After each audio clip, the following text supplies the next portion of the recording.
Hi everybody, this is Abraham, your big brother in recovery. Welcome you again to our channel. For those of you who are new to the channel, obviously we would want you to subscribe. And by the way, press the bell notification so you can get all the updated videos that we're planning on doing this year. We're planning on doing a lot of educational things that will help you in your pursuit of sobriety and or recovery. And also, for those of you who are already with us, we thank you so much for supporting us throughout 2018. So now we're in the 2019, brand new year, and we refuse to be confused in 2019. You know, I want to talk to you briefly because this is our first video in 2019. And I was really pondering a lot of different things, and I've been really effective, and I don't want to say busy because one can be busy yet not effective. But I've been effective in the first two weeks of this year with trying to stay true to what I'm called to do, and that is help people in recovery achieve sustainable sobriety. And I'm grateful for that. You know, I'm grateful that recovery is not my job, but it's my work. And I'll explain that to you. Job is what you're paid to do, but work is what you're born to do. And, you know, there are a lot of people that go to their job and they don't like what they do. In other words, they're going to their job simply just to pay bills. And, you know, that's a tragic reason to have a form of employment just to keep up and, in other words, live to die, you know, with no purpose or significance or anything that is a contribution to those around you. You know, so what I want to talk to you about is something I came across, and I want to point out to you in our big book. I believe our last video, we talked about talking about thinking for change. You know, we already know that if we transform our thinking, we'll ultimately transform our lives. We understand that, and we understand that using isn't our problem, but thinking is, because thinking produces an action, and that action produces a result. And if we don't like the result, we simply change the thinking because the action is neutral. We already get that. And page 23 of our big book tells us that the main problem centers in the person's mind rather than in their body. So we already understand that. So today I want to talk about a topic that is rarely discussed amongst individuals in the rooms. I've never heard it. I'm not trying to say that I'm trying to be unique, but I've never heard it. And that topic is merely a word called significance. Significance. And that word significance is translated into a simple word, purpose. You know, everything in life, I believe, has a purpose. And I also believe that the purpose of everything is built already into the thing. For example, a bird is blessed to fly because wings are built into the bird. A fish is blessed to swim because scales and fins and what you need to be aquatic is inside of the fish. And they all came, like we did, from the manufacturer off the assembly line. And notice, I don't believe the higher power created a duplicate of anything, so everything is original, everybody is unique. You know, there's an Abrahamism that says many of us, or everyone, comes to this world as an original, but you better make sure you don't die becoming a copycat. You know, and I suppose that was what drew me into recovery, because instead of me being a creator like the one I came from, I was attempting to be a competitor, competing with those, and those that I was competing with didn't know who they were as well. But thank God for this way of life. This way of life is not only a psychology, but I've learned that it is a philosophy. In other words, psychology, it is a mindset. But in order to embrace the lifestyle, the mindset has to change from the old mindset of living to use and using to live to a mindset and a lifestyle that is conducive to not living to use nor using to live. As the old saying goes, if you're not working on recovery, you're working on relapse.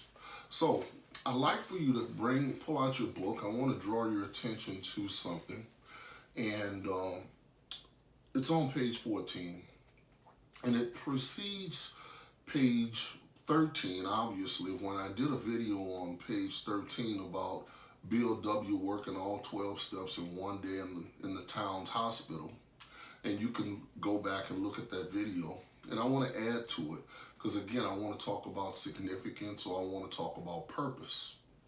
Because I truly believe that significance is the solution, not only to addiction, but to life as it is, as we know it.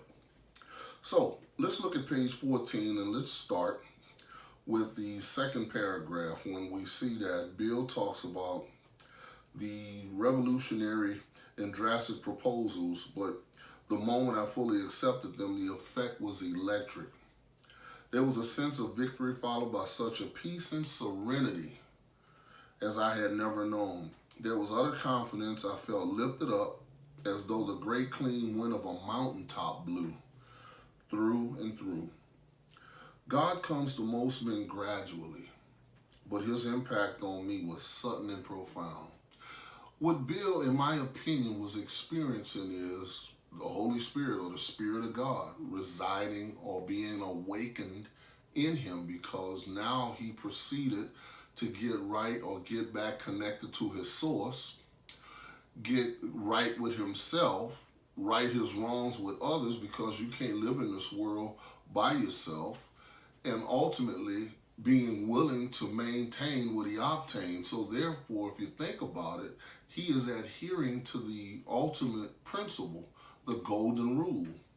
Trust God with all your heart, mind, and soul, and do unto others as you would have others do unto you. So it's being in alignment with everybody, your source, yourself, and others. So let's keep reading. For a moment, I was alarmed and called my friend the doctor to ask if I was still sane. Because you remember, he worked all 12 steps and he went from insanity to sanity. But what he didn't realize is that it is impossible to describe spiritual things with natural words. I want to draw your attention to the next paragraph. Finally, he shook his head, saying, "Something has happened to you," meaning the doctor is telling Mr. Bill. "I don't understand, but you had better hang on to it. Anything is better than the way you were." You remember, we admitted we were a certain way, now we're different. The good doctor now sees many men who have such experiences. He knows that they are real. This is the point I want to draw your attention to. I've said in numerous videos and publicly, when I personally recovered 38 years ago, I discovered my purpose. And notice, I was reading something and Bill did the same thing. Watch this. While I lay in the hospital, the same one he was in when he worked all 12 steps, notice what he said. The thought, remember thought, action, response? The thought came that there were thousands of hopeless alcoholics who might be glad to have what had been so freely given me. Perhaps I could help some of them. They in turn might work with others. And it continues to go on and say some interesting things. And let's read it for the sake of time. My friend had emphasized the absolute necessity of demonstrating these principles in all my affairs. Particularly, was it imperative to work with others as he had worked with me? Faith without works is dead, he said, and how appallingly true for the alcoholic. For if an alcoholic or an addicted person failed to perfect and enlarge his spiritual life through work and self-sacrifice with others, he could not survive the certain trials and low spots ahead. If he did not work, he would surely drink again. And if he drank, he would surely die. Then fate would be dead indeed. With us, it is just like that. It appears to me that Bill, after he recovered, he discovered his purpose. And what he discovered is he went from being selfish to being unselfish, saying for him, he found out when he would help others, he would ultimately help himself. So what I want to talk about today is a topic that most don't talk about. And we talk about significance, we talk about purpose, but the question is, what is your purpose? You know, I get what the literature says. Our primary purpose is to stay sober and help others to achieve sobriety. But think about it. It says that's our primary. It didn't say that was our ultimate, because the primary is the prerequisite to the ultimate. Because if, or as I say, the first thing you put before your recovery will be the second thing you'll lose. So if you don't put your recovery first, you will never be able to maintain the spiritual fit condition in order to download or get answers to who you are, because there's only one who has all power that can tell you who you are, and that one is God, and may you find him now, simply because half measures avail as nothing. So when you think about that, I, only talking about me, I am in recovery, or I have been placed in recovery first to recover my relationship, because no relationship, no recovery. Number two, to get back connected to the power, because there's one with all power, and once connected, he can download to me or tell me what his will for my life is, as opposed to me trying to figure out what I think it is. Because let me show you where my thinking got me. Didn't say my best. I'm going to say my thinking got me, because now I'm working my best, because prior to me using, I wasn't working my best. And the literature backs me up by saying the proper use of the will is to be in a continuous concern about thy will be done for me and not my will be done for me. So God has a will or a purpose for my life. And I found out through several prayer meditations as of now to know what that is. And it's ultimately for me to help others achieve sustainable sobriety. This is why I created this channel. This is why I write books. This is why I created a movement called Sobriety Society, because the name of a thing denotes the identity of a thing. So watch this. Life is really about three things: the ability to discover, develop, and ultimately fulfill whatever your purpose in life is. But the problem is, most people have no idea, first of all, who they are, so therefore there's no pursuit or there's no inquisitiveness to discover what one's purpose is. And you know, it's funny about purpose. Purpose basically is permanent, but roles are temporary. And you know, I was playing a role out in the street. In other words, my personality, I didn't realize my personality was not me. I thought my personality was me. But as I began to stick around in this program, I realized that my personality is a learned behavior, and I had to unlearn the things that got me the wrong results and learn the things that would produce the right results, because at the end of the day, I was responsible for where I was in life. So now, my quest, since I know what my purpose is, and I'm continuously getting clarity, is to act as if that is my purpose, because one thing's for certain: purpose will always solve a major problem for a specific people. And I'm called to the ignorant. And I often say that, not being rude, but think about it. Everybody I've ever met in the pursuit of recovery, whether they recover or they don't, are highly intelligent people. I want to strongly emphasize highly. But the problem is they may be ignorant on how to do it. So watch this. Call to the ignorant, those that either don't know or those who haven't been properly instructed on how to. Because our literature says those who do not recover are people who cannot or will not completely give themselves over to a simple program. This is why it allowed me to be an educator and educate people, because at the end of the day, everybody deserves a second chance. And who am I? I am not God to pass judgment on anybody. But as Bill said, the thought came to me as well. There were thousands of hopeless people that were addicted that possibly I can help. Why could I help them?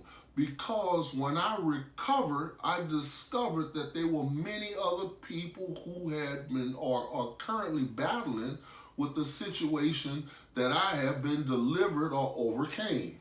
Didn't say I was cured, but guess what I am saying? I have recovered. What have I recovered? A relationship, and as a result of getting that relationship back, I have recovered from a hopeless state of mind and body. So guess what? I'm in pursuit of betterment every day and every way. I continue to get better, and I hope that's your pursuit. So, with all that being said, I want you to listen to this Abrahamism. See, truth is never invented. Truth is always discovered. And when you discover the truth will make, not set, but it'll make you free. But what is truth? Truth is original information.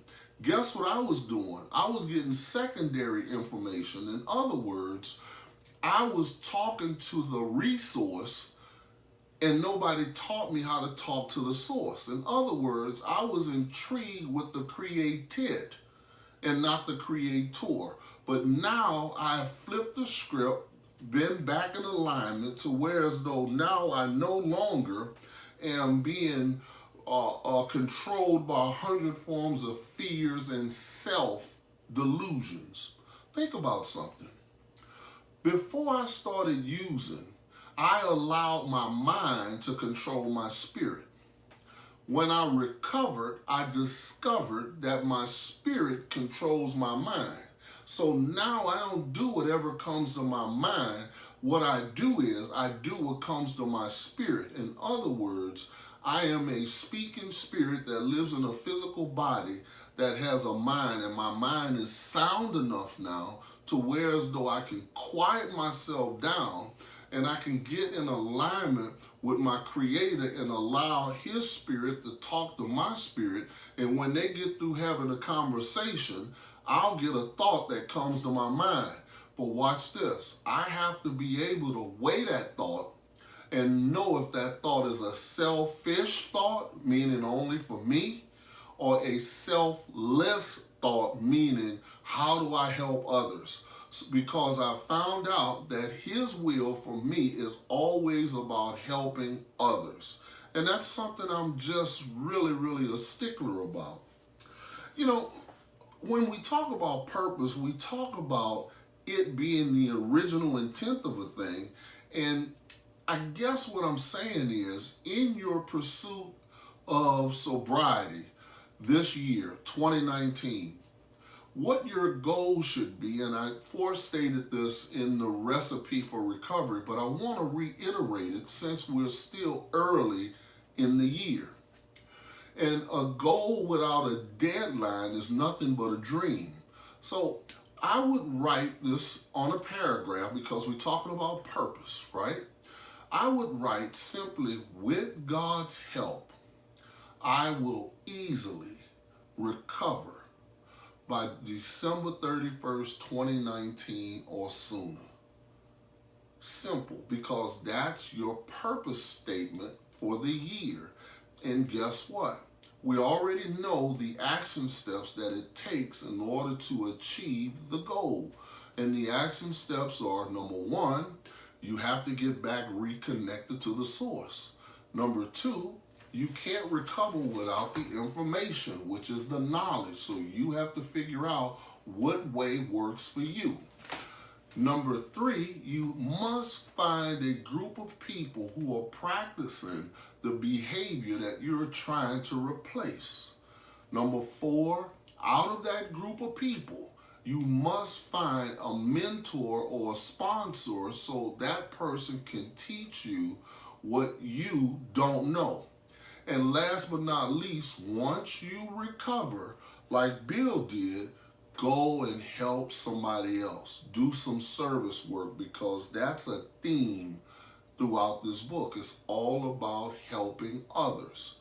I want to say a few things before we go.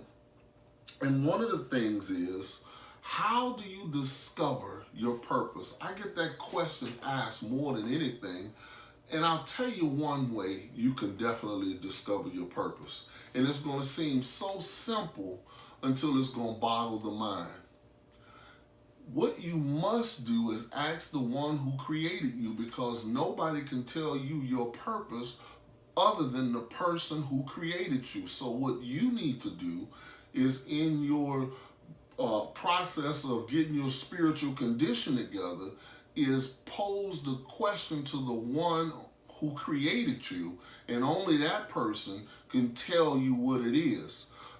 But I will tell you this, for me, similar to Bill, mine did not come until I recovered.